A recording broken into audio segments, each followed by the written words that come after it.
우리가 하나님의 자녀자, 그리고 하나님의 사랑을 받고 있는 자녀자. 그 하나님의 사랑이 얼만큼 크냐면 세상에 처음에 나를 만드시고 지으실 때부터 이미 우리의 존귀함과 우리의 가치를 그분은 우리에게 부여하셨어요. 그러니까 나는 세상이 나의 가치를 평가하고 규정할 수 없는 사람들입니다. 성도는 오로지 지으신 주인이신 하나님만이 나의 가치를 규정하고 나의 존귀함을 결정하실 수 있는 사람들.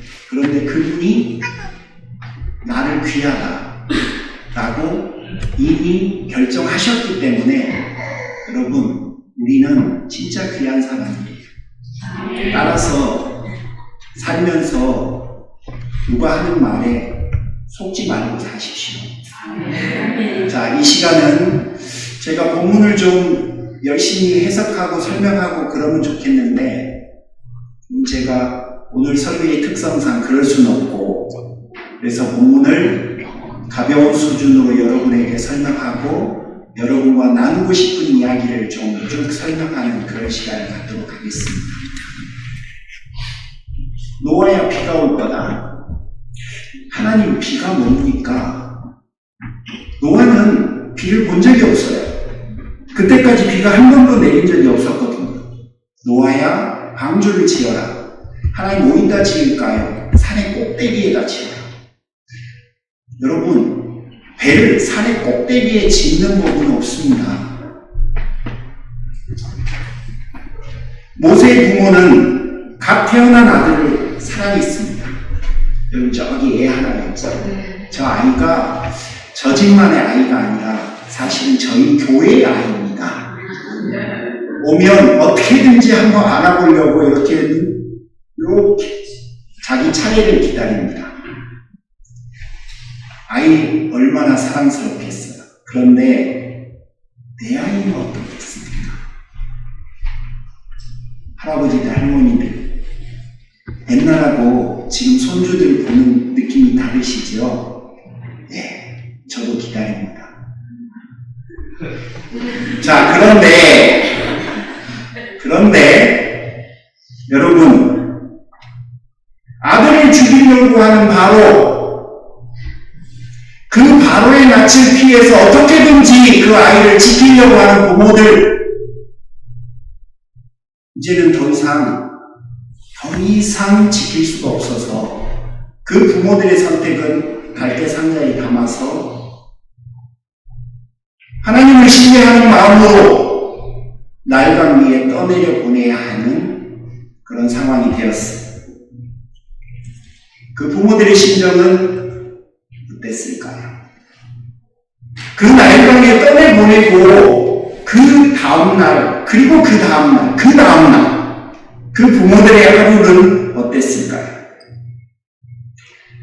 처음 이민 오실 때 어디에 살지, 무슨 일을 할지 사전 답사하고 확정하신 분들보다는 공항 와서 그 다음에 한 번 확인하고 그리고 그 다음 여정을 계획하신 분들이 훨씬 많으셨을 거예요. 여러분, 하나님은 아브라함에게 가야 할 목적지가 어딘지 알려주지도 않고 가라고 하셨습니다. 일단 떠나면 나중에 알려줄 테니 먼저 가라고 하셨습니다. 자, 이제 노아를 한번 생각해 보시죠. 모세의 부모들도 한번 생각해 보시죠.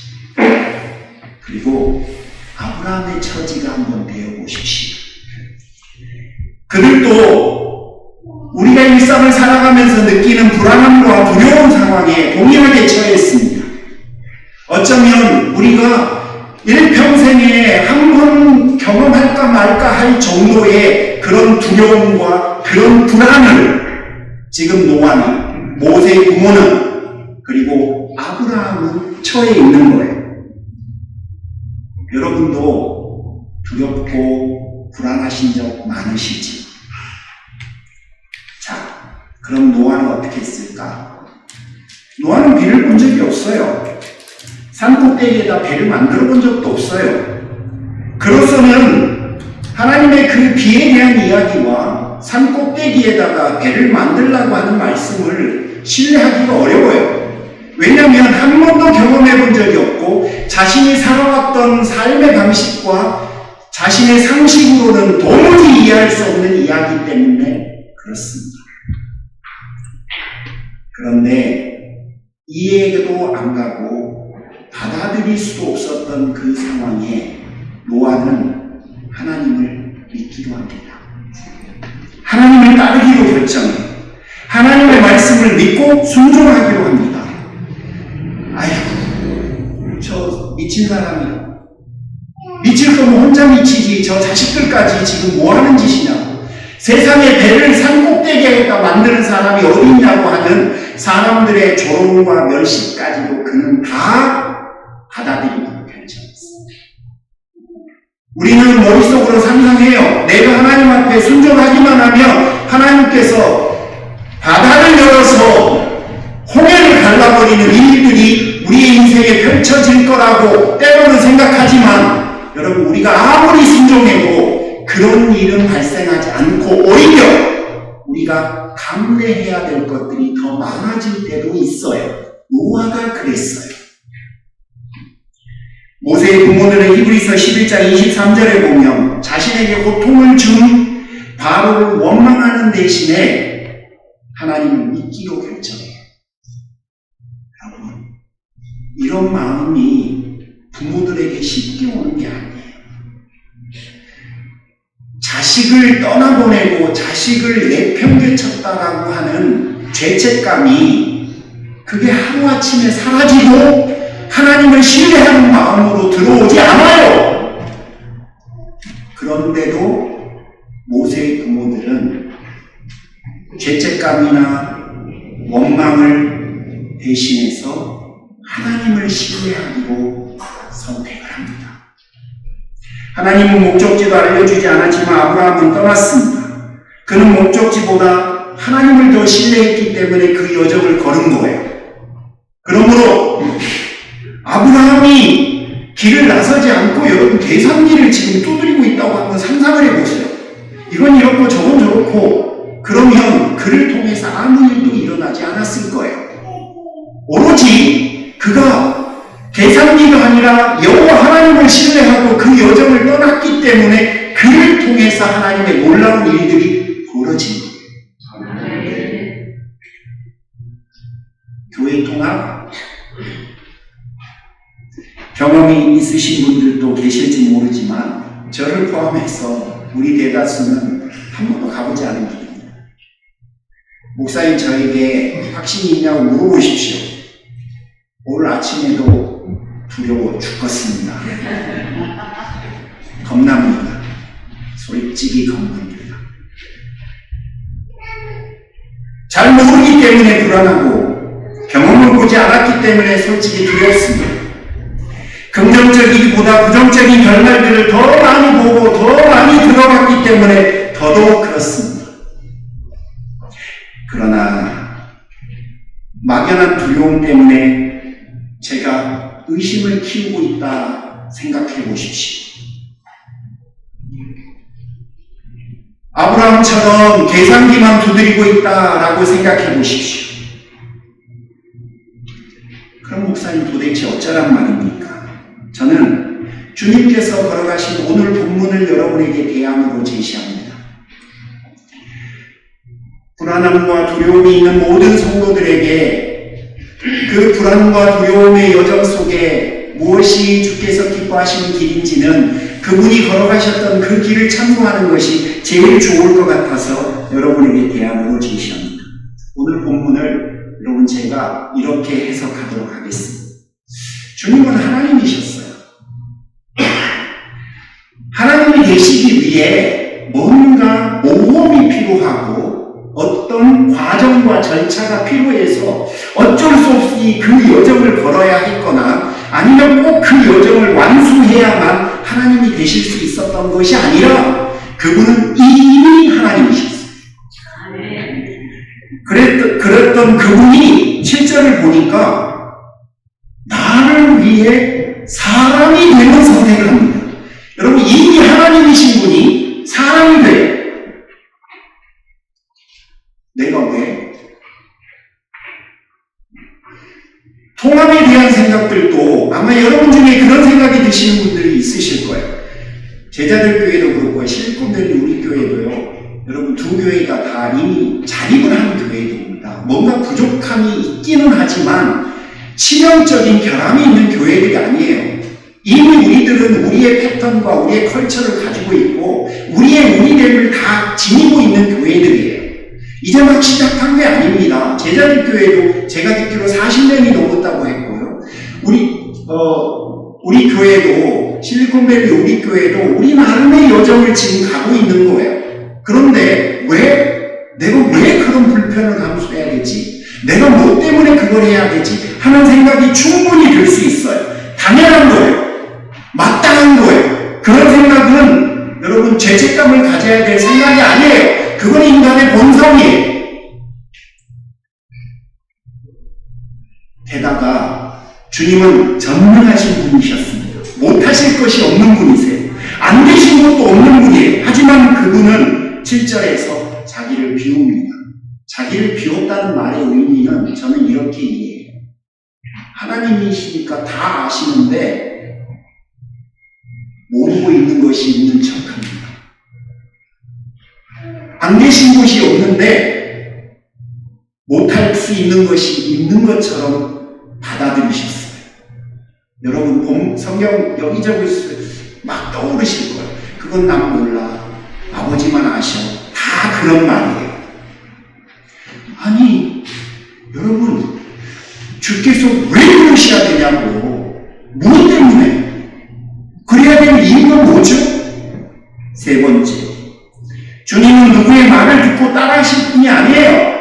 걱정하실 필요가 없는 분이에요. 왜냐하면 그분은 스스로 계신 분이고 누구의 명령을 받아서 그 일을 순종할 필요가 없는 분이에요. 원래 그런 분이에요. 그럼에도 불구하고 주님은 아버지의 말씀대로 따르기로, 복종하기로, 순종하기로 결정합니다. 어디까지? 오늘 본문 8절에서 보면 십자가에 죽는 것까지 받아들입니다. 여러분, 죽으면 끝이에요. 그런데도 따라야 할 필요가 없는 분이 따르기로 결정해요.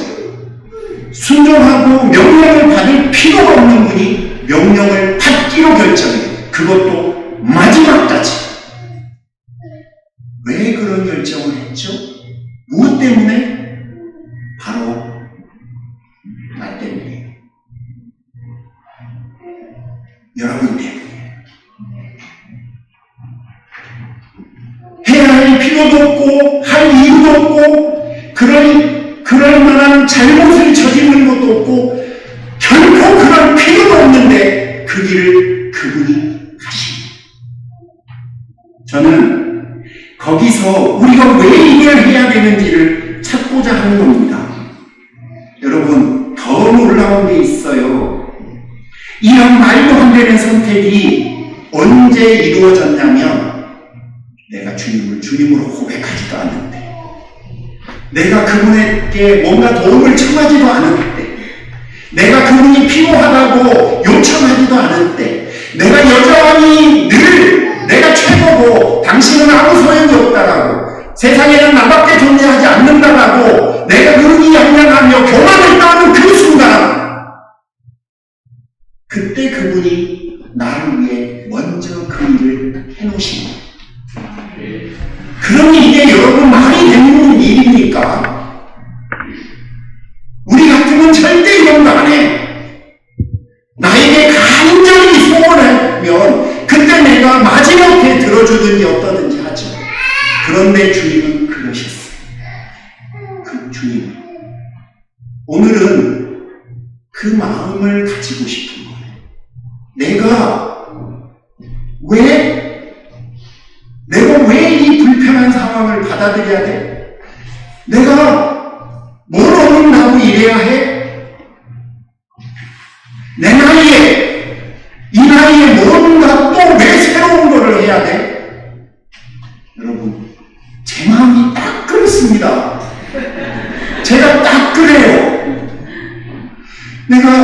제가 지난 7년 동안 어떻든 저희 교회 성도들하고 민글되고 가족이 되고 이제는 저를 존중하시고 존경하시고 어떤 분들이 제가 다 파악했는데 다시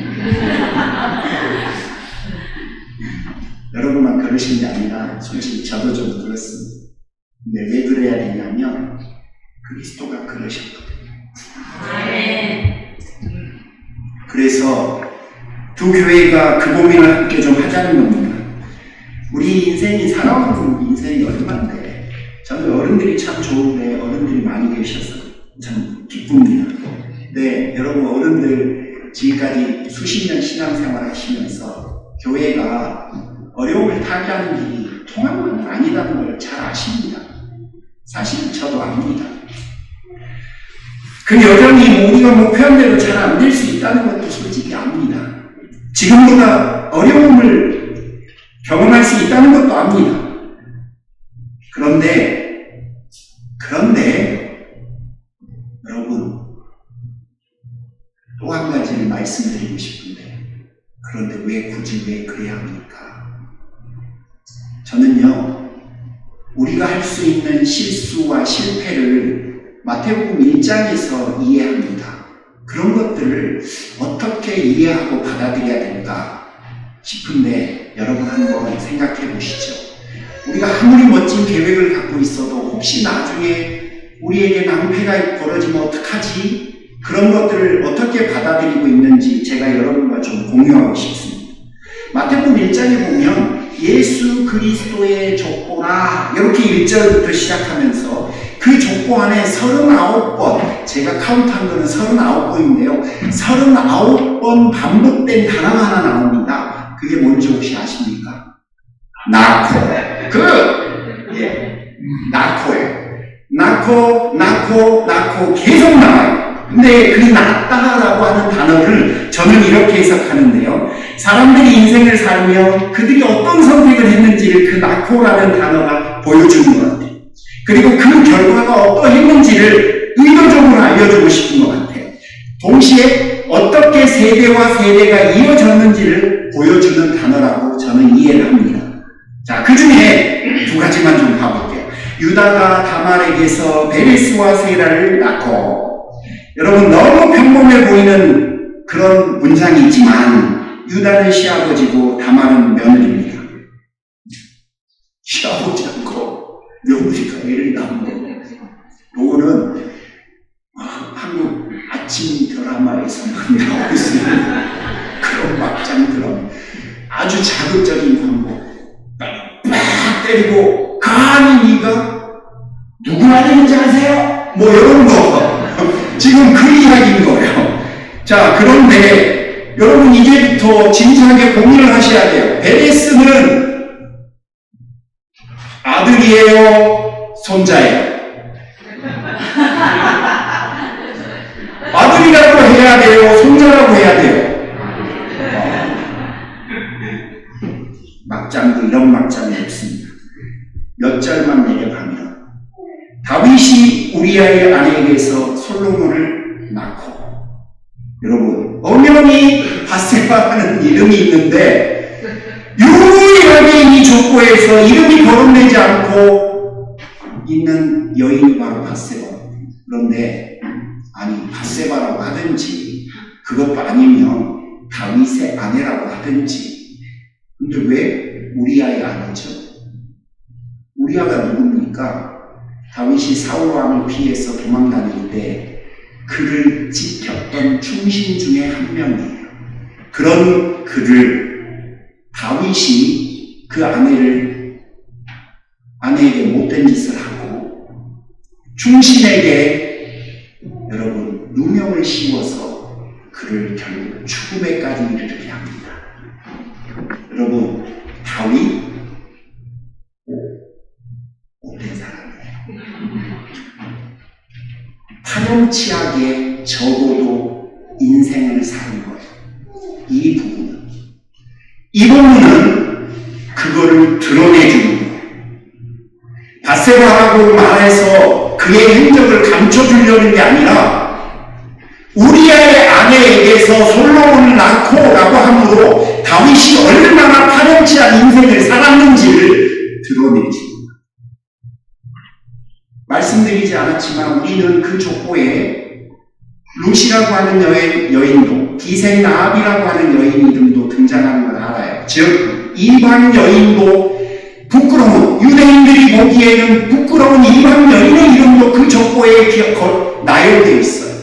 오늘 우리가 본 것처럼 유다나 다말같이 막장의 삶을 살았던 사람들의 이름도 거기 있어요. 그리고 다윗처럼 파렴치하고 못난 인생을 살았던 한 부분도 거기에 기록되어 있어요.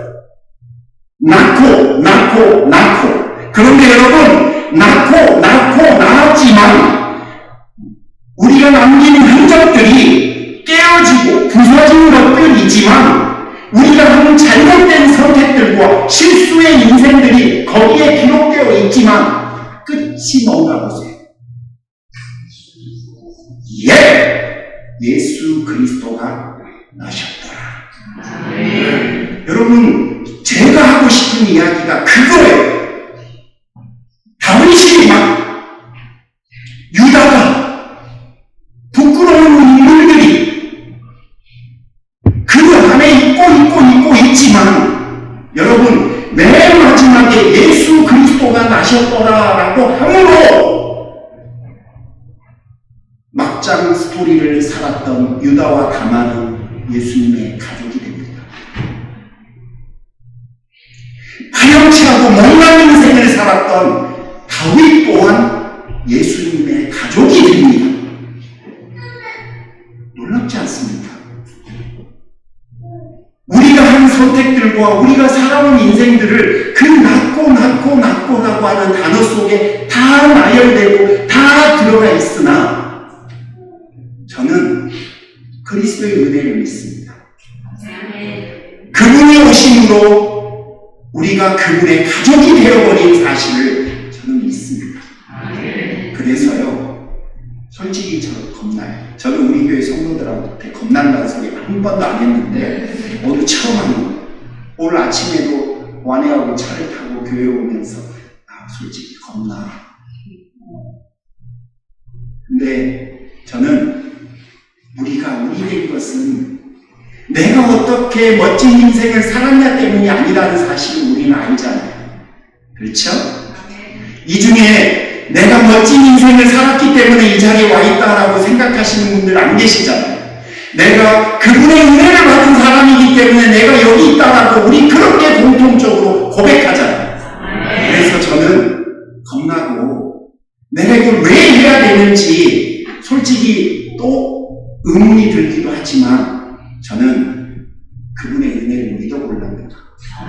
내가 실패하고 혹은 어떤 리더들이 못난 선택들을 하고 또 어떤 성도들이 못되게 굴고 우리는 다 그럴 거예요. 목사님 저도 목사답지 않은 선택들을 할 수도 있을 거예요. 그런데 여러분, 우리 되면 그리스도가 오심으로 그분의 가족이 되었기 때문에 결국 그분의 그분 되심으로 우리가 이 자리에 있다는 사실을 기억하고 여러분, 한번 두려움 대신에 불안함 대신에 그분의 은혜를 신뢰하며 그 여정을 한번 걸어가 보시면 어떨까요? 주님께서 오심으로 허물투성이의 인생들, 제가 이런 표현을 좀 쓰는데요. 찌그러진 깡통 같은 내 인생, 그 인생이 주님의 가족이 된 겁니다. 이 사실을 잊지 않으시면 여러분, 우리는 승리할 수 있어요. 하나님의 사랑받는 자녀 여러분, 우리의 미래에는 기생나합 같은, 유다나 다말 같은, 치졸한 다윗 같은 결정들이 뒤따를지도 모릅니다. 하지만 예수 그리스도가 결국은 당신의 뜻을 이루심을 믿습니다. 우리는 불안과 두려움, 의심 대신에 주님의 인도하심을 믿고 그 여정을 걸으면 되지 않을까요? 본래 사람이란 기름진 식탁 앞에 두면 마음이 너그러워지겠지만 음식이 비어져 가면 그 마음이 수만 갈래로 나뉘기 시작해요. 앞으로 펼쳐질 일들을 잘 모르니 그럴 수 있습니다. 그렇다고 우리가 나의 불안과 두려움을 쫓는다는 게 용납이 안 됩니다. 저는 그게 용납이 안 돼요. 마음을 굳건히 하고 오히려 주님의 마음과 뜻을 향해 가는 것이 좋겠습니다. 무조건 가자는 말이 아닙니다. 불안과 두려움, 과거의 경험이 아닌 예수 그리스도가 우리에게 오늘 보여주신 그 본문의 말씀을 그 길을 한번 같이 가보자는 거예요.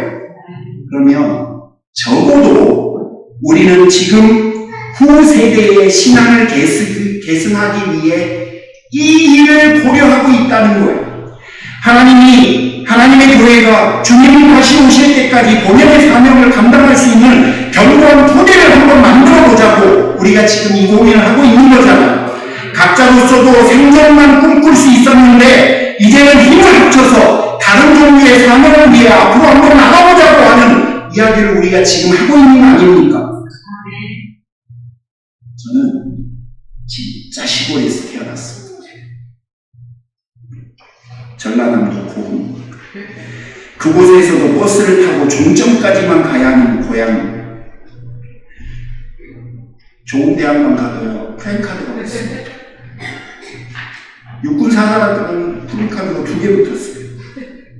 마켓에 가시면 유자차 있죠. 대부분 고흥산입니다. 통영과 더불어 굴이 유명합니다. 겨울철이 되면 제일 지겨운 음식이 굴이었습니다. 저희는 홍암이나 바위에 붙어있는 굴 같은 건 쳐다도 안 봅니다. 뭐하러 그 고생을 합니까? 안 그래도 지천인데. 여러분, 언제 기회가 되시면 아직 저희 실리콘밸리 우리 교회 성도들도 저와 함께 한국을 못 갔는데 산림욕장에 있는 캐빈에 머물면서 지겨울 정도로 해산물 한번 드셔보시죠. 저희 부모님이 통통배가 있어요. 요즘은 통통배가 아니에요. 자존심 상이에요. 붕 하고 갑니다. 여러분이 직접 잡아보셔도 좋을 것 같아요. 자, 이 이야기를 왜 하냐면 읍내에서 버스를 타고 종점까지 가야 하는 동네에 목욕탕이 있겠습니까? 그렇다고 목욕탕을 다닐 정도의 세련됨이 있었을까요? 없었어요. 그러면 집에 따뜻한 물이 나오면 되잖아요. 여러분, 따뜻한 물이 어디 있겠어요? 어렸을 때는 국물 뗐고요. 나이가 좀 드니까 연탄불이었습니다. 나중에는 연탄불 위에다가 이렇게 해갖고 뜨거운 물을 좀 데피기도 했었는데 그런 거 없어요. 그래서 1년에 2번 목욕합니다. 주석 가서 큰 고무대에 받아놓고 물 데펴갖고 엄마가 1번 와 그러면 1번 가서 씻고 2번 와 그러면 2번 가서 씻고 3번 와 그러면 3번 가서 씻으면 돼요. 누가 제일 유리해요? 1번. 제가 몇 번일까? 1번. 괜찮아요. 저는 깨끗해요. 중간중간에 엄마가 바꾸기도 하고 뜨거운 물도 넣기도 하고 걷어내기도 해요. 걷어내는 거 뭔가 예. 그런데 저희 여동생까지 가면 아무리 걷어내도 이게 쉽지 않아요. 첨벙첨벙 내리면 엄마 이게 일하다고 입으로 들어가는 거예요. 예. 그런데 의대 병원에 더러운 구조물과 함께 사랑스러운 아기를 버리지 말라라고 하는 말이 있어요. 제가 여러분 이 이야기 하고 싶어요. 걱정되고 두려워요. 의심도 되고 불안하기도 해요. 그런데 그런 것과 함께 고상한 가치까지 버릴 수는 없잖아요. 그거 버리면 안 되잖아요. 우리에게 그거 없으면 뭐가 있다는 말입니까? 안 됩니다. 애써서 함께 지키고 함께 보호하고 함께 만들어가는 거예요. 작은 교회 성도들은 만들어진 것을 누리는 사람들이 아니라 함께 만들어가는 것의 가치를 인정하는 사람들인 거예요. 저는 세무세에 와서 목회한 지 7년입니다. 7년 동안 꿈을 갖고 있었어요. 그 꿈이 뭔지 아십니까? 하나님, 우리 교회가 이 지역에 하나님께서 주목해 보시는 그런 교회가 되게 해주십시오라는 거예요. 저는 실리콘밸리 우리 교회가 지난 7년 동안 그렇게 되어가고 있다고 확신합니다. 우리가 숫자가 작아서 작지 꿈이 작아서 작은 건 아니거든요. 우리가 재정이 적어서 적은 거지 믿음이 적은 건 아니거든요. 꿈꾸는 것은 얼마든지 크게 할 수 있어요. 그런데 이제는 한 가지가 더 생겼어. 우리와 비슷한 이 지역의 교회들에게 새로운 대안을 하나 제시하고 싶어요. 생존을 넘어서 얼마나 하나님 보시기에 아름답고 존귀해질 수 있는지를 하나 보여주고 싶습니다. 여러분, 불안과 두려움이 있으실 거예요. 그런데 우리가 이런 멋진 계획을 하고 있다는 것에 자부심과 또 가치를 얻으셨으면 좋겠어요. 이 정도만으로도 솔직히 우리의 삶과 행보가 가치 있다고 생각합니다. 우리의 이런 행동은 하나님 앞에서 의미 있을 거라고 믿습니다. 당연히 낯설 거고요. 당연히 불편할 거예요.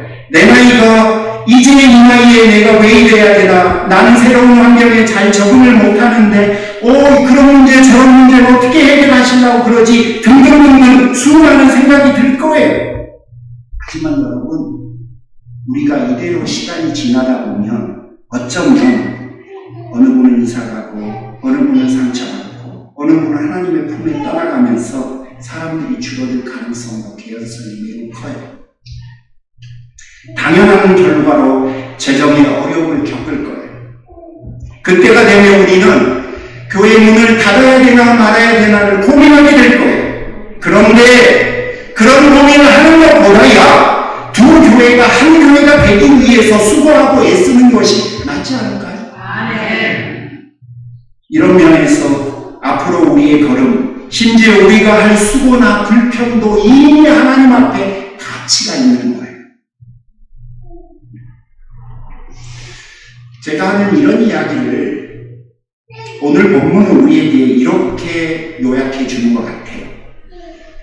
이런 류에 대해서 사람들은 두 가지 관점을 가지거든요. 제 생각에. 첫 번째는 뭐냐면 give and take입니다. contract. 누군가하고 계약하는 관계죠. 그럼 내가 뭘 얻지? 반대로 그럼 나에게는 어떤 불편함이 야기되지? 해서 얻는 것과 잃는 것을 고려해요. 나쁘진 않겠지만 여러분, 두 번째는 뭐냐면요, 언약의 관점에서 봅니다. 커버넌트의 관점에서.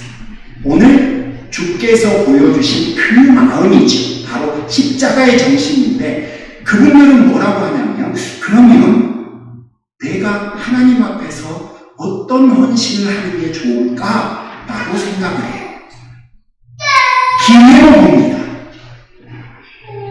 여러분, 우리는요, 하나님 앞에서 비즈니스맨들이 아니에요. 하나님 앞에까지 give and take를 하는 사람들이 아니에요. 우리는요, 자녀들이에요. 그분의 은혜를 입은 하나님의 백성들이에요. 그러면 부디 간절히 청하는데 얻는 것과 잃는 것을 계산하지 마시고 내가 하나님 앞에 무엇을 헌신해야 할지를 한번 세하려 보는 것이 어떨까요? 날개 있는 기회입니다. 저는 진짜로 하나님이 좋습니다. 그분이 저를 향해서 어떤 마음을 품고 있는지 제가 알기 때문에 그렇습니다. 그래서 저는 하루하루 일상이 그런 면에서 되게 익사이팅합니다.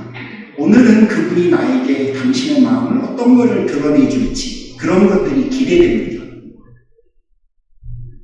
하나님의 사랑받는 자녀예요. 오늘 본문의 말씀처럼 예수 그리스도의 마음으로 인생을 살아가시고 예수 그리스도의 마음으로 여러분 이 모든 여정을 한번 고해해 주시기를 부탁드려요. 구정물과 함께 아름다운 아이까지 보는 그런 실수를 하지 않았으면 좋겠습니다. 기도하겠습니다.